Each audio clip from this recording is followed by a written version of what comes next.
본 말씀을 통해서 말씀의 성취 수준, 말씀의 성취 수준이란 제목으로 하나님의 말씀을 전가하겠습니다. 이 모든 교육은 교육 과정에 의해서 결정이 되는데요. 그 교육 과정 안에 무엇을 가르칠 거고 어떻게 평가할 거고 그런 내용들이 다 들어가게 됩니다.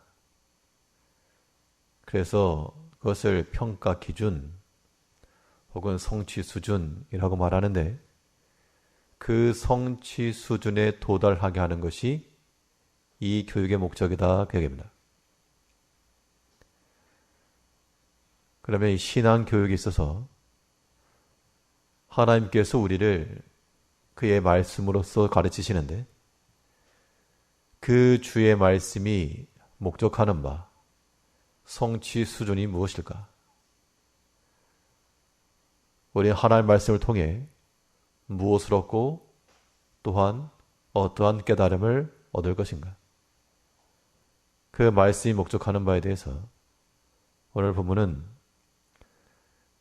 하나님을 의뢰하게 하는 것이 목적이라고 그랬습니다.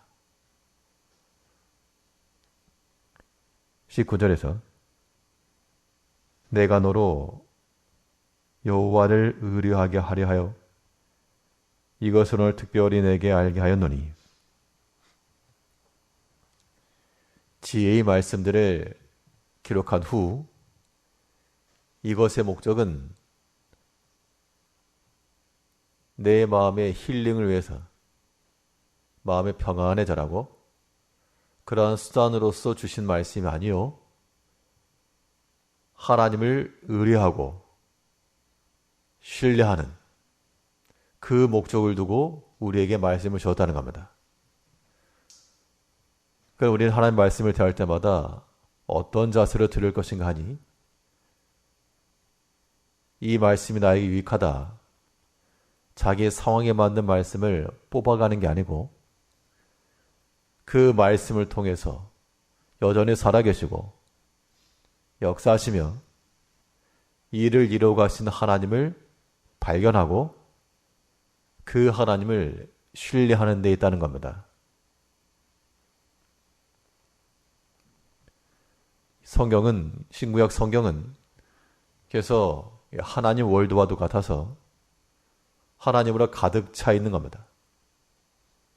그래서 우리가 하나님의 말씀을 대할 때마다 하나님을 또 알고 그의 행하심과 그의 성품과 우리를 향하신 하나님의 사랑과 또 믿는 자를 예비해 놓으신 그의 은총과 이런 하나님을 알아가는 것 그리고 그 하나님을 신뢰하는 것 이것이 말씀이 우리에게 주는 목적이 되는 겁니다. 근데 우리가 하나님의 말씀에 대해서 이것을 나의 필요를 채우는 수단으로만 사용하게 되기 때문에 우리가 이 말씀의 성취를 온전히 이루지 못하는 겁니다. 말씀을 이용하려는 것이 아니요 그 말씀에 근거하여 하나님을 의지하고 하나님께 붙는 하나님께로 접착이 되는 그러한 과정으로서 우리에게 주신 것이 주의 말씀입니다. 그래서 이 하나님의 말씀을 제대로 들은 사람들은 그 말씀 안에 역사하시는 하나님을 찾고 그 말씀 가운데서 역사하셨던 그 하나님이 나의 하나님이 되어 우리의 마음이 평안함과 위로와 소망을 얻게 되는 겁니다.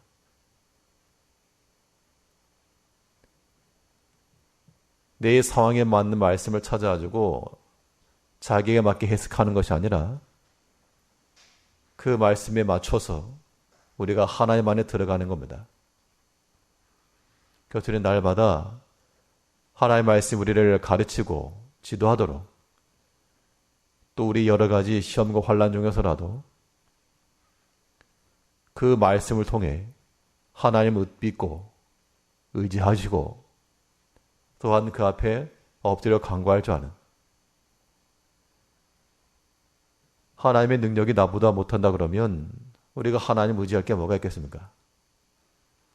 또는 하나님의 능력이 내 옆 동네에 사는 사람보다 못하다 그러면 내가 하나님을 찾아갈 것이 아니요 내 옆집에 사는 사람에게 찾아가 더 부탁을 하고 그를 의지할 겁니다.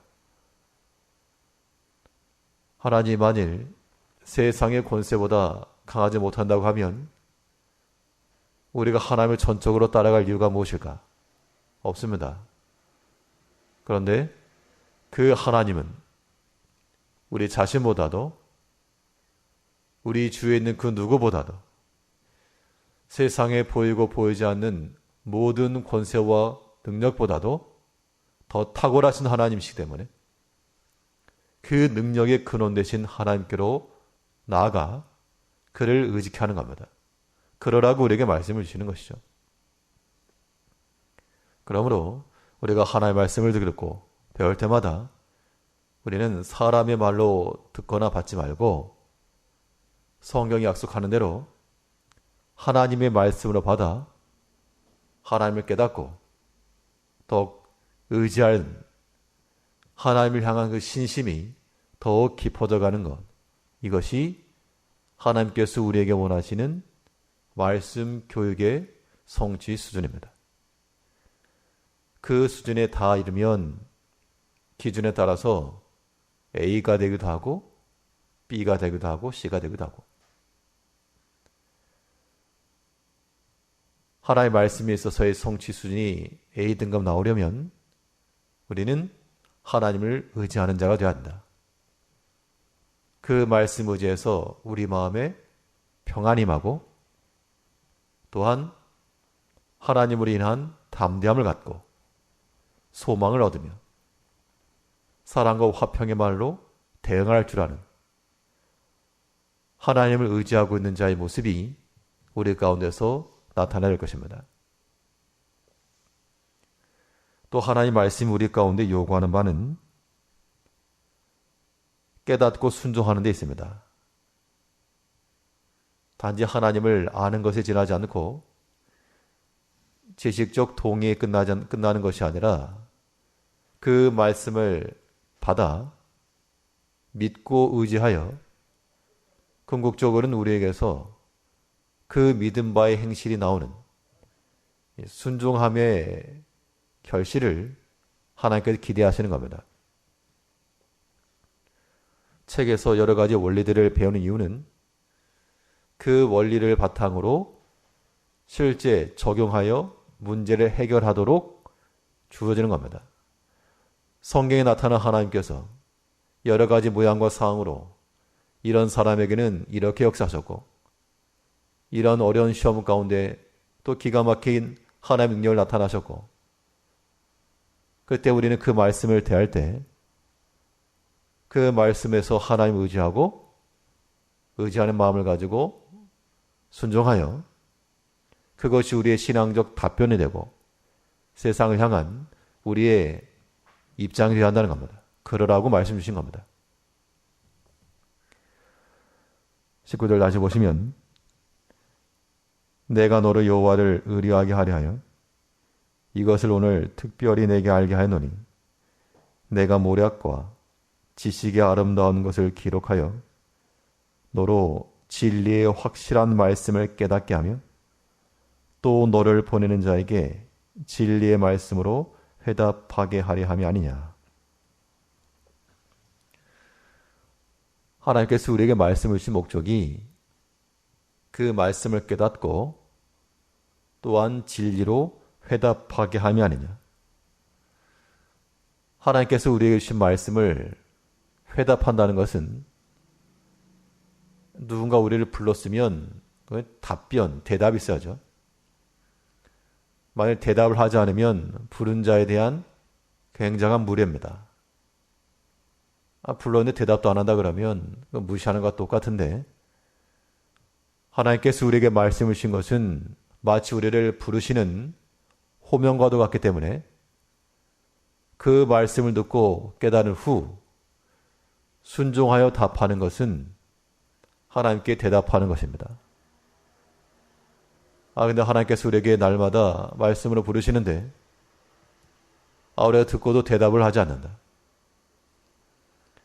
하나님 우리를 부르신 것은 내가 알겠는데 내가 입을 열어 반응하지 않는다.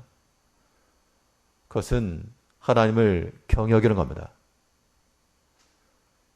우리가 익히 들어서 알고 있는 그의 말씀들은 이제 우리의 순종함을 통하여 진리의 답변이 되어야 됩니다. 하나님의 말씀을 듣고 깨달아 순종하는 것, 이것은 하나님과 우리 사이의 관계성 속에서 막힌 관계가 아니요, 어색한 관계도 아니라 듣고 말하는, 부르고 대답하는, 마치 목자와 자기 양, 부모와 사랑하는 자녀, 이 관계인 것을 우리는 알고 하나님의 말씀이 우리 가운데서 항상 생각이 나며 그 들은 말씀대로 깨닫고 순종함으로 진리의 말씀에 대해서 회답하며 살아가는 우리가 되어야 됩니다. 이 신구약 성경 하나님 월드에서 하나님의 충만하심을 발견하고 그 능력을 의뢰하여 우리 마음 가운데 평안과 소망 중에 거하시고 때를 따라 부르시는 그 말씀을 가지고 힘써 순종하여 하나님께 베푸시는 참된 은혜와 축복 가운데 거하는 성도님들 되시기 바랍니다. 기도하겠습니다.